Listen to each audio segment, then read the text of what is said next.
No, I fell asleep in college one time though. I slept in high school. I definitely slept in high school. I have ADHD, so I don't for the boring I don't classes. sit still. But then for those teachers though, they failed me. And I was in jeopardy of not graduating because of just like I was a senioritis type class, you know what I'm saying? It was like a senior level. We're reading some Greek philosophers. It's just an easy English class. And I just was like, yo, I'm a varsity basketball player. I'm tired of them. Like, I do not care about this stuff. I got to get this together. I got to hurry to get a D before, you know what I'm saying? So you just answered your own question. What did I answer? Why don't students care? You literally just said, I just need this. I need to get a D. I just need to get through this. I just need to. And that's the worst attitude because D's and C's kill your GPA. But C's get degrees. I'm just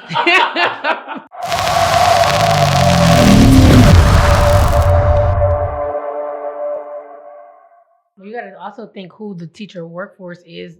Predominantly is still older. It's not a lot of, millennial Gen Z educators. It's still a lot of, boomer, Generation X, mostly boomers. Like, and they don't want to, let go of that power dynamic. Once you let go of that power dynamic, that shit is like liberating in itself, But why is it so hard for people to do it? Or teachers? Because I think the way, how parents are like, I did it, my parents did it, so I'm going to do it too. I think it's like the generational thing, like, oh, well, this is how I went to school and this is how I experienced schooling. And so this way is the right way. And it's like, no, it's like, it's a completely different world we're living in. Literally, it's a different world we're living in. So you got to change, it up. God. Like, some people still make kids raise their hand to go to the bathroom. Wait. Or ask to go to the bathroom. Like, so it's just a smorgasbord of stuff going on. So let's go ahead and get started. Welcome to the Common On Podcast. Thank you all so much for tuning back in. Please make sure you all, support a brother, man. I got my sister Corey with me today. Torie with me today. Torie with a T. See, I knew I was going to mess that up because I'm just super nervous, but I got my sister Torie today. Torie with a T. Torie is just an active educator in the city of Detroit. Torie has been giving me so many opportunities to put myself out there. I remember the last opportunity you gave me, I just was screaming, Black Lives Matter. You know what I'm saying? Like, that's the type of time she's on. She's, I don't know, would you call yourself a teacher activist, or would you call yourself an activist or a teacher advocate? I would definitely call myself an activist.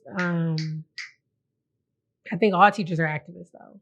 At least you should be. If you own it, absolutely. Yeah. And Torie owns it, and I just really think, I just want to have her on the podcast. I told her before we started, this is your podcast. She has that type of energy. So yeah, what's up? How you doing today? It's Friday. It's 90-something degrees in Detroit, and I feel good. We are 1 week away from the end of the school year, and so that's a beautiful feeling. I am teaching summer school though, so. Oh man, bless your heart. And for all the non-Detroiters, what does summer in Detroit feel like? 90 degrees in Detroit. What does that actually feel like? After it's like, you remember? Have any of you ever seen The Wiz? Remember at the end of The Wiz when they killed the evil witch and everybody was shedding their skin? It was like, can you feel a brand new day? And so for like 3 months out of the year, people in Detroit just come alive. Yes. Like, we're just alive and we're full of life, and the energy in Detroit is just contagious and infectious, and then we go back into hibernation in the wintertime. But I mean, that's life in the Midwest. So. I love it though. I love it. It's a good balance. So so we're on the podcast today to talk about our favorite topic, education, talk about our kids. A lot has changed. A lot of dynamics have changed. Culture has changed. Teacher dynamics have changed. Do you remember that time when they gave us all those raises? The state? Yeah, like they got all that money from the government. It was just like $1 raise. It was like, oh my God, like things might be like changing. They value us. I'm valuable now. We became essential workers. Or we learned that we were essential workers. We were already essential, right? But like we were like, oh my God, things are changing. And then 2-3 years later, the money's gone. A recession. Ain't no more money. People, like all that money that they paid, all those, additional supplementary jobs that were needed to provide the equity that we say that we want, they're all stripped away now. How does that make you feel? Like what? Well, we can't talk about no district. Literally, like you bought all this stuff with the COVID money that you really couldn't afford to keep without the COVID money. So now you got to return it to the store. But I think it showed us one thing, and I don't understand why more teachers aren't really pissed off. It showed us that the money is there. The money has always been there. Yeah. The money is still there. Yeah. It's just a matter of if they want to give it to us or not. And at that point, they knew they needed us. And they knew that if they wanted us to go to the classroom, they had to show us the money. And now that we're back in the classroom, they know that most teachers aren't, going to leave the classroom. And so they're just taking the money away. And when they are giving the money, they're saying you have to be highly effective 5 years in a row. Currently in Detroit, there's a charter school that's giving out $100,000 salaries to teachers. I don't know if you heard about that. Yeah, tell me what charter school this is off the record. I said I would never go back charter, but but that's the type of time, you know what I'm saying?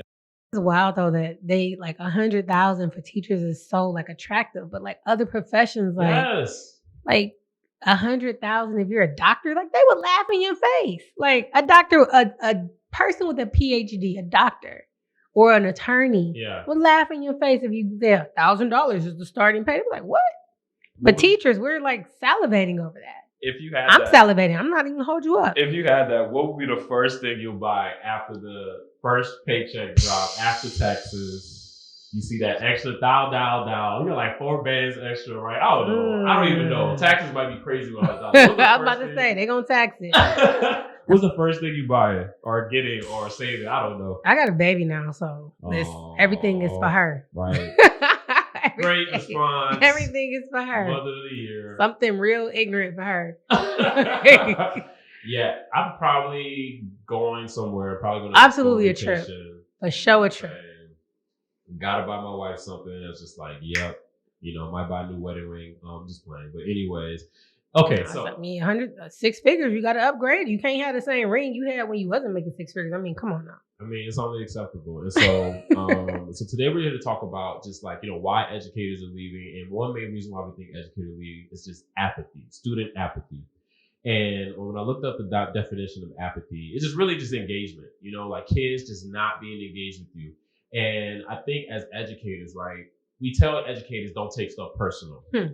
But it's such a personable job. We have to be a people person in order to do the job effectively. And so you telling me, you know what I'm saying? I got 4 or 5 kids going to sleep in a lesson that I probably put a lot of work into. You know what I'm saying? Told I had to do this and I implemented that. Admin came and said I got a 2 because of that. In order for me to get a 3 or 4 on my evaluation, I got to change those things. So I'm going back and I got apathy. First of all, let's talk about being marked down because you got sleep students. Like, really? I've lost a job because of that.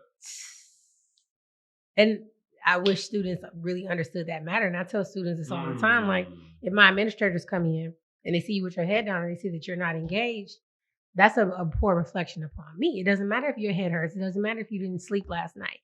It's if I'm on the stage, you're on the stage right with me. Like we all are performing when the administrators are in the room.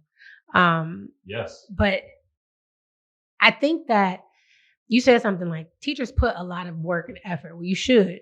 First year teachers probably put a lot of time and effort. I'm just gonna let y'all in on a little secret. A lot of veteran teachers, we don't really spend that much time lesson planning. It's just kind of off the dome at this point. Hey. But sometimes it's okay to admit that if I put a lot into a lesson or if I'm up there and I'm giving y'all 110% and I see you sleep, that shit hurt my feelings sometimes. I'm not going to tell the students that, but low key, it hurts my feelings. Because it's like I'm giving you, I'm going above and beyond. You know what I mean? Like some teachers literally, and this used to like piss me off when I was a coach.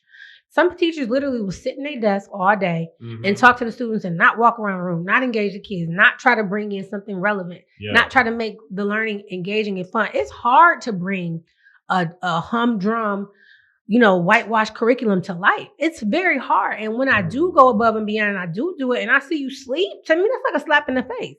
It's like your only job is to sit and at least pretend like you're paying attention. You can disassociate as long as your eyes is open and you just like staring at me. I'm okay with that. But sleep? My feelings are hurt at that point. Why do you think they're not engaged? I mean, there's so many different reasons, but I guess like from your context, so for me, I feel like kids fall asleep maybe because I'm talking too much, or maybe they don't understand the content and the way I'm delivering it, or they just may be tired as a mug, right? And they just didn't get the proper vitamins and nutrition for them to be up at 8 o'clock in the morning. You know what I'm saying? But then we also can investigate when kids are sleeping and be like, hey, get up. And we can tell the difference between kids who are like really tired versus kids that just don't. Kids who don't care. Because that's a consistent everyday thing, right? If you don't care, you just You sleep every day. You're disengaged every day. Did you sleep in high school? No, I fell asleep in college one time though. I slept in high school. I definitely slept in high school. I have ADHD, so I don't for the boring I don't classes. sit still. But then for those teachers though, they failed me. And I was in jeopardy of not graduating because of just like I was a senioritis type class. You know what I'm saying? It was like a senior level. We're reading some Greek philosophers. It's just an easy English class. And I just was like, yo, I'm a varsity basketball player. I'm tired of them. Like, I do not care about this stuff. I got to get this together. I heard to get a D before, you know what I'm saying? So you just answered your own question. What did I answer? Why don't students care? You literally just said, I just need this. I need to get a D. I just need to get through this. I just need to. And that's the worst attitude because D's and C's kill your GPA. But C's get degrees. I'm just and they do though. No, C's get degrees. And so do you agree with this? Do you agree that I guess like if you could just get by? So I guess like so this is the issue, right? Teachers, like we were talking about power, like and maybe it has a sense of like perfectionist, like and it's okay, like because I guess like if we're taking, like you said, a whitewashed curriculum and getting alive, we kind of have to have a sense of perfectionism because we're taking something dead and making it alive, right? But it's just like, how do we learn how to pick our battles? You know, how do we learn how to pass? Like, you know, that kid is sleeping. How to just like, okay, you sleeping? I'm not gonna internalize that. I'm gonna just keep it moving. So I want to rewind it back to you said you asked me originally, like, what do I think are some of the causes of student apathy? Outside of like physical conditions, right? Like they might be tired, hungry. You know, we don't know their at home life. But I think a lot of it is that students really might just not value education anymore. They don't really, they're not buying, they're not drinking the Kool-Aid. I don't think anybody's drinking the Kool-Aid anymore. Like you remember like what year did you graduate from high school? 2009. So I feel like growing up, I was raised to believe, graduate from high school, go to college, get a job, right, have a career, right. And I drank the Kool-Aid. I believed that, if I graduated from college and I got a job, I would have a nice upper middle class, comfortable life, right? Mm-hmm. And I don't think kids these days are drinking that Kool-Aid. They don't want to work traditional jobs, and this is proven by research that Gen Z, Gen A. Well, Gen Z right now, I won't have that much research on Gen A. Gen Z, they don't want to work in traditional settings, right? Yeah. A lot of my students, and, we talk about social media and, how powerful the internet is. A lot of kids want to be either influencers, YouTubers, TikTokers. These are their career paths. These are not things we're teaching them in school. So it doesn't really, they don't value it. And if anything, I got one student, she uses her interactions with teachers as social media content and gets views on it. She purposely baits teachers just to get views. So how can we convince them to drink the Kool-Aid? And should we convince them to drink the Kool-Aid again? They don't care about what we're selling because it just doesn't apply to the world they see themselves living in. Isn't that so linear, right? I guess like if we're just only we know that for, what I'm saying, like for just like the box, like what's the actual party box look like, And I just keep it on the basics, reading, writing, and arithmetic. Can you do that proficiently? And why don't you value that? You know what I'm saying? My wife was talking to me about it. She was like, you grew up with a mom that valued education, Calvin. Mm-hmm. Your mom had friends that also value education, Calvin. And so you probably never grew up not really like being around people in this socioeconomic status or whatever it was, low class or middle class. Matters. It's still valued. It matters. I still have people that still value, you know what I'm saying? So different contexts, different economic status, education was considered as like valuable. But COVID or the pandemic, or just like you're saying, COVID knocked us out. COVID knocked the education system out. The industries that the school system was originally prepared for are no longer there. Mm-hmm. And we still have this outdated curriculum, right? That kids are recognizing is not working. You know what I'm saying? And they're just like either probably lying to us that they're drinking the Kool-Aid or not drinking the Kool-Aid and really just being like, yo, I'm not drinking the Kool-Aid. They're not drinking the Kool-Aid. They're eating edibles and going to sleep. But and they don't, you know what I'm saying? One of my favorite friends told me, like, he's like, it's not just like, not the kids don't care, it's just more kids that don't care. Mm-hmm. And that's what it is. It's just more of them now because kids have always, not to say kids, students have always, you always had the kids who just weren't invested. And maybe it's not that they don't care. Maybe they're just not invested. Maybe they don't see the benefit. Maybe they don't see the end game. They don't see the long game. Like, they want to be TikTokers and influencers and YouTubers, but how many retired TikTokers, YouTubers, how many 67-year-old retired TikTokers do we have? We don't. We don't have any because it's still new. So that's why I said, you said, is it linear? We probably know this won't end well for them, but they're going to have to figure it out. And it's just like a instant gratification type thing. Mm-hmm. Like I want instant fame. I want instant money. I want, but everything to be fly. You know what I'm saying? Like if I'm showing movies, I tell them like there are gonna be some movies that are engaging, but then you gotta watch like, you know what I'm saying? I'm trying to think of a movie that's like traditionally like you not the most engaging, but it's so valuable. You know what I'm saying? I don't know. Like, can you think of a movie that's boring that you probably like, yo, that movie changed my life? Probably not, right? No. So maybe the logic doesn't make sense. It does not. But I'm just like, for me, I'm just like, okay, so for example, we're learning about biodiversity. Biodiversity is just literally like you putting different species in one pot, which creates an ecosystem. And it's just like the same thing when you have diverse people. It just creates more things. The same thing works in nature, right? Like Ann Arbor. Right, exactly. And so we watched a movie called The Lorax. You seen that movie? Mm-hmm. It's biodiversity 101. All eyes on deck. Kids are watching it, they laughing, they giggling. I'm like, are y'all high schoolers or y'all, second graders? You know what I'm saying? Like, that's like... They still kids, though. Yeah, but that's when I didn't realize how, like, young they actually are. Mm-hmm.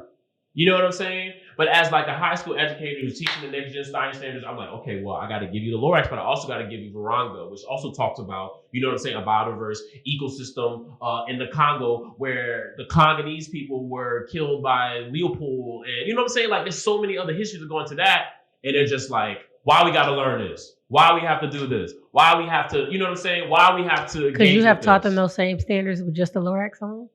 Yes. Oh, why didn't you? Wait, read the question. Could you have taught them the same standards with just the Lorax alone? Yes. Yeah, I could have. But the reason why I don't, because I just want to, I want to give them more like, just more like, what's the word I'm looking for? When you say intellectualism, just I don't want to say, don't say rigorous. Don't say rigorous. No. Just giving them different like perspectives of the same concept within a different context, right? For sure. Because the reason why I'm showing them Viranga, because I'm talking about environmental justice. Mm-hmm. Environmental racism, which is an aspect of environmental justice. If I'm talking about the Lorax is more environmental justice because you got the Wunsler who's killing all the trees, and now, you know what I'm saying? Literally they have no clean air. That's environmental justice. But in the Congo, it's more environmental racism. And so I'm showing them that movie because I'm trying to dig deeper into a deeper concept, right? But it's just like, how do I tap into those things? You teach in Detroit, right? Yeah. You can just take them outside and they can see environmental racism. And so segueing into like, like how do we give ourselves grace? And then let's first define grace. How do you define grace? And before you define grace for myself or grace for like... Yeah, just like how you define grace for yourself and how you walk in it. And before you define it, the reason why I'm saying is because the way I've dealt with apathetic kids, I have to give myself grace. I'm not going to reach everybody. That's it. And I'm going to be fine with getting 90% of the kids watching Lorax, and I'm going to be fine with maybe only getting 30% of the kids watching Viranga. Yeah. You know what I'm saying? But that's me giving myself grace, saying that I'm accepting that. Yeah. But I guess, like, how would you define it? Literally just admitting that I'm only human. Yeah. That I am there. If it's only one kid that gets it, if it's only one kid that's invested, then I did my job. And that is right. And I have to tell myself on a daily basis, it's not you, it's them. That sounds really toxic. It sounds super toxic. It's not me. It's not how I'm. Some days it may be me. Yeah. But don't be offended. Yeah, like, absolutely. Yeah. Don't be offended because they're not as invested in what you're talking about. It could be a bad day for them. They could have just gotten to it with their boyfriend. It could be them. And then like I just said, on some days, it's me. Some days I might show it up and I might have a bad attitude, or something might happen on the way into work with a student, and that literally can color my whole energy for the whole hour. Yeah. But I guess grace for me is not saying I'm not taking accountability, but I'm not taking accountability for everything that happens in my classroom. And that's a very, very hard ask for teachers because we feel that Yeah. our 4 walls, that's Oh our my dominion. We gosh. control these 4 walls. We can't control anything else Yes. but these 4 walls. But it's like, even in those 4 walls, you're not in control. Why do teachers get offended when we say give yourself grace? Because like I've said things like that, like give yourself grace, but it just becomes the same versus like action. You know what I'm saying? Maybe because I'm not defining, not characterizing, but like when I'm saying give yourself grace, you gotta like walk in that, like give yourself like if you didn't get it done today, you might just have to get it done tomorrow. You know what I'm saying? Is it because we're perfectionists? Do you think that teachers feel they have the room to give themselves grace? So Do we feel safe enough to give ourselves grace? Do we feel like we can have an off day? I teach in a public school, so I can absolutely have an off day. But if I was in a charter school environment, which I started my career in a charter school environment, I feel like I was on my toes every day. Like I had to be on my best every day, or you're not being invited back next year. And that's the thing in the charter environment. So do teachers feel safe enough to give themselves grace? I guess I would say it's just how comfortable you are in your practice. Because I've been in a charter school environment where I am literally 1 year every year, but you know what I'm saying? I walk in my practice. I walk in my ambition to achieve mastery in my craft. You know what I mean? And that's where I find my security at. But then I don't think people are real teachers too. You know what I'm saying? I don't think people care about teaching. Like when I said I was going to teaching, I knew I was going to be in for 15 years. Yeah. People not getting into teaching and thinking like that. I was no shade to your listeners, the people who hopped in the teaching field, they just happened upon it. But I went to school to be an educator. I didn't get an emergency cert. I went to school to be a teacher. And so I think there's a different mindset when this is your career choice, as opposed to this is a career you just happen upon. You can still have the same level of passion.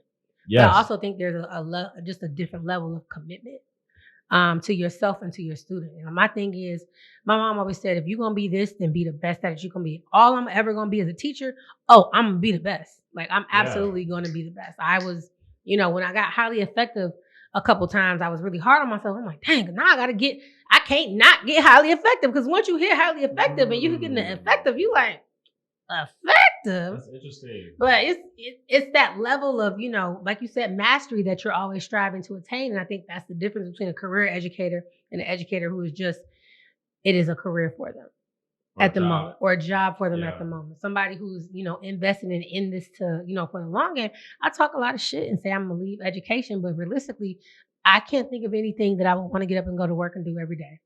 I can't think of a single thing that I would probably be happy to do. It's your vibe, you know what I'm saying? It's just like everything that's you is. I feel the exact same way, and I just literally just thought about it, like.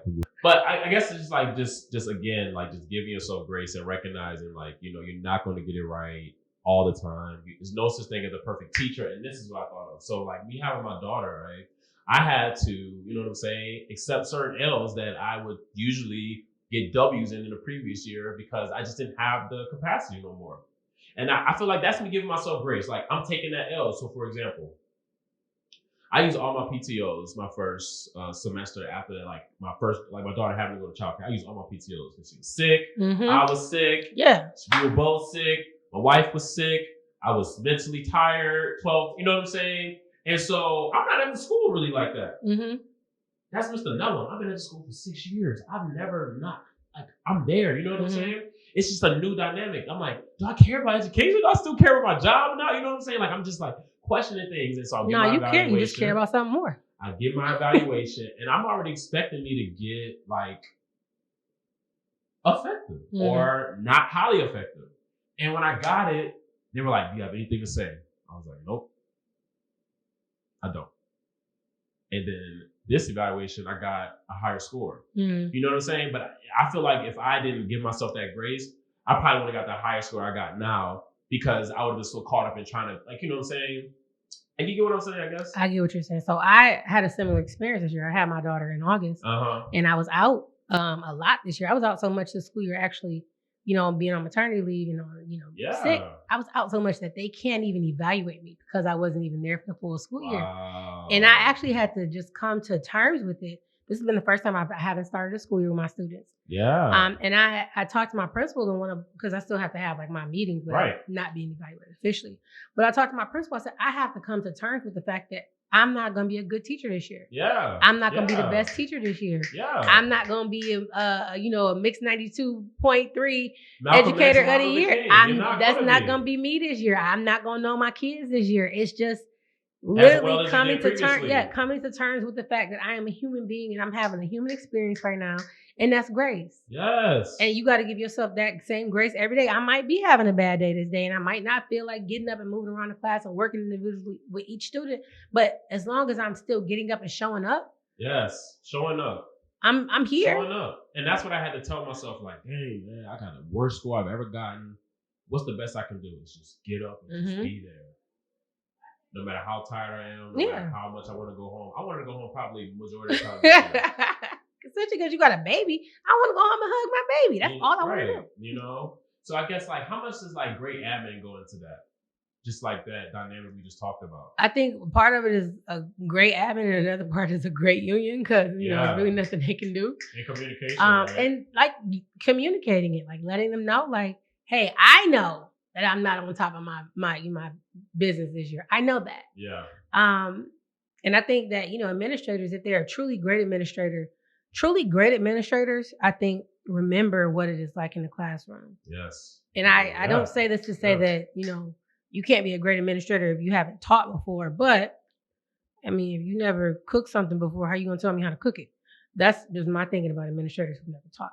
Yeah. But I definitely think having understanding administrators definitely plays a role in teacher grace. And like I said, being safe enough and feeling safe enough to give yourself grace.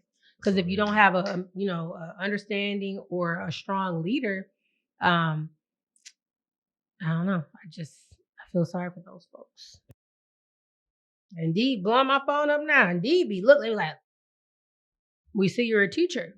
You want to go X, Y, and Z? Like, no. Because you could probably go to like any job you want, probably. You know what I'm saying? And so it's a teacher's market. I think administrators know that too. Administrators know that it's like the Hunger Games for teachers right now. And good teachers. And we walking. Too. Yeah, we're for sure walking. Yes, and we are walking. So that's teacher advocacy, right? Mm-hmm. So I guess like how much does teacher advocacy go into giving yourself grace when dealing with maybe student apathy or just poor admin or just dealing with like post-pandemic education, like just advocating for yourself?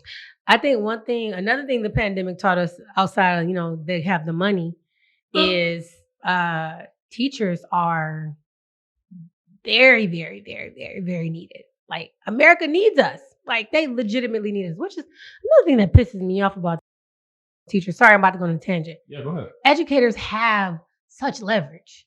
Teachers have so much leverage, and the pandemic taught us that we have leverage. Like literally, we could shut schools down and get whatever it is that we needed for the schools. But I think that it showed us, or it should have showed teachers that you are highly, highly valued. And you're valuable. Like, and treat yourself as that. Absolutely. If you're in a situation and the administrators ain't treating you right, go somewhere else. Like literally, you will get snatched up. Especially if you teach math and science, you're gonna get snatched up like that, probably within a week. Yeah, and don't let nobody talk to you crazy. Absolutely. You know what I'm saying? Because my thing is, if you are already experiencing student apathy inside your four walls and you can't control that, which you can't, you need to make sure that you are in a school outside of them four walls that treats you with respect. Support you. That, because, you know, you can't leave your classroom where you feel like you're being, you know, beat down, or you feel beat down or your feelings are hurt, because students aren't beating you down for falling asleep. It may feel that way. But you can't leave a classroom where you don't feel you're valued or what you're saying is respected, and then go out into a school and deal with administrators and coworkers that don't feel they respect you. That's not going. I don't see that lasting too long at all. Yeah, but like you said, definitely just make sure you're in a situation where you're appreciated. And I would just say, like, you know, look yourself in the mirror and just like understand, like, you matter, you're needed. It is against the law to not teach kids. You are a pink starburst. Don't let nobody treat you like you're a yellow starburst. Dear teachers. You are a pink starburst. Nobody treat you like you're a yellow starburst. Absolutely. So as we close, what are just some solutions we can give the teachers just based off of, like, you know, what we talked about, and just make sure, like, you just give that 1% every single day. You don't have to get 100% every single day, because the pop. What advice would you teach to give 1% every single day? Extra 1%. Extra 1%? On top of 100? Like, wait a minute. Like, what can we do to help, teachers like deal with maybe give themselves grace, or just maybe like more like just concluding everything? You have to nurture your own flame. If you are going to like, and it sounds so cliche. I'm an English teacher. I'm sorry. I love cliches and analogies and some metaphors. I'm gonna hit you with them. You have to like nurture your own flame, right? So if you feel your flame is burning low, or you feel like you about to burn out, take the day off. Take some time to yourself. Maybe make it a day where they're working independently, so you can gather your things and gather your thoughts. Yes. Find you a nice teacher tribe. You cannot do this. We teach in isolation, but you cannot do this work in isolation. And It may just be like, somebody that you can vent to during lunch, but I pinky promise you that somebody that you can vent to during lunch can maybe help you get through the school day. Yes. And then I guess I would say, last is that if you feel, apathetic as a teacher, that's trickling down into your classroom. And so at some point you have to do some self-reflecting. I think self-reflection is the number one, the most effective professional development, because nobody can help you reflect like your own self, but reflect on and try to remember why you got into the profession. Yes, like I go back. Yeah, I always remember my why. Whenever I'm thinking I'm about to leave this district, I'm gonna go to the suburbs, I'm thinking like, nah, but kids in Detroit deserve highly effective teachers. Yes. Like, it doesn't matter, the pay matters, but kids in Detroit, Black and brown students, deserve the creme de la creme of educators. Yeah. And if we all leave, then who's there with them? Yep. And so I guess just revisiting your why, it sounds cliche. I know you're tired of hearing it at this point, but I mean, it's true. It's true. And there are people out here doing the work, still doing the work after pandemic, saying post-pandemic. What's the work? I'm curious what you define as the work. Yeah, I guess what we're talking about, like trying to do the best they can every single day, taking their L's, trying to stay. Like, it's easy. Like, we were talking about how, educators it's this mass exodus from education. It's easy to leave. It's so easy to leave. It's hard. It's hard to stay. I want to see the blogs and the vlogs from the teachers who are staying. You know what I mean? Yeah. Like, it's easy. Yeah. It's easy to dip. And I mean, no matter what your reason is for dipping, your mental health or your physical health, just over it. That's cool. Walk in your truth. But I want to hear from the teachers who are fighting it out to stay. I want to know what y'all doing, right? Because I mean, we gotta, it's cool to watch the teachers who have left, but you're not helping me because I'm not leaving. Yeah, and then you need the exemplars to keep. Unless Trader Joe's start hiring, then not Whole Foods. I love me some Trader Joe's, y'all. Like some Trader Joe's. I love Trader Joe's. Well, as we end the podcast, thank you so much just coming on the podcast. Anything you got coming up? Any shout outs? Anything you want to give before we go? No. No, I'm just kidding. I'm working on a curriculum with a nonprofit. We're gonna be doing some press in the next coming weeks. So it's a really, really, really liberating experience. So to write curriculum with no parameters, and to write curriculum with the concepts of freedom and liberation, and to try to just break all the pre-existing barriers that exist in education. And so it has been a very refreshing experience, especially to work with such a diverse team, from all over the country. So I'm pretty sure we'll be on the news, because I mean, we're in a day and age where anything deemed diverse and inclusive, and it's being challenged by everybody. So I'm pretty sure it's going to make a lot of folks angry, and that's cool. We want to make people angry. Yeah, we didn't even talk about just like us doing like the work that we saying are doing, like equity-based work or trauma-based farm work. Like it's what's the word? Demonized, villainized. And that's draining too. That's draining us, because we're just teaching truth. We're trying to liberate ourselves while liberating our kids. You telling me I'm bad? You're trying to break these chains that the system has created, right? These walls that the system has created, and people are like, no, keep the walls up. We like the walls. Just paint them pink. Paint the walls rainbow. Or like if you try something new and it doesn't work the first time, they're like, oh, why'd you try that? Of course that didn't work. And just immediately thrown away. It was like proof of concept. It doesn't happen off of just one try. Absolutely. And this thing is, we've been doing this thing for 100. Oh my God. We just started talking about our racial equity cues in the last 3-4 years, like making it popular. These things have been around for 50 years. You know what I'm saying? All that's been around, but it's just like, we're just not talking about it now. We're trying to get rid of it. But the people that's doing it is doing it, continue doing it. There's nothing y'all can say to stop it. But anyway, shout out to you all. Thank you so much, all the teachers. This is not a podcast to make you feel bad. It's a podcast to encourage you. We are teachers and we are honest teachers and we love you. And we just want you to, stay with us. Stay in the field. Your kids need you. And like just what she said, if you're feeling apathetic, it's trickling down in your classroom. And so on the flip side, if students feel apathetic, it's trickling up. So at some point, we got to stop the trickle. We got to stop the trickle. So whatever that ingredient, stop the trickle, we'll figure it out. But right now, we go to enjoy our lives. All right, y'all. Peace. Boom. Yeah, you're a natural. What can I have you back on, man? That's it.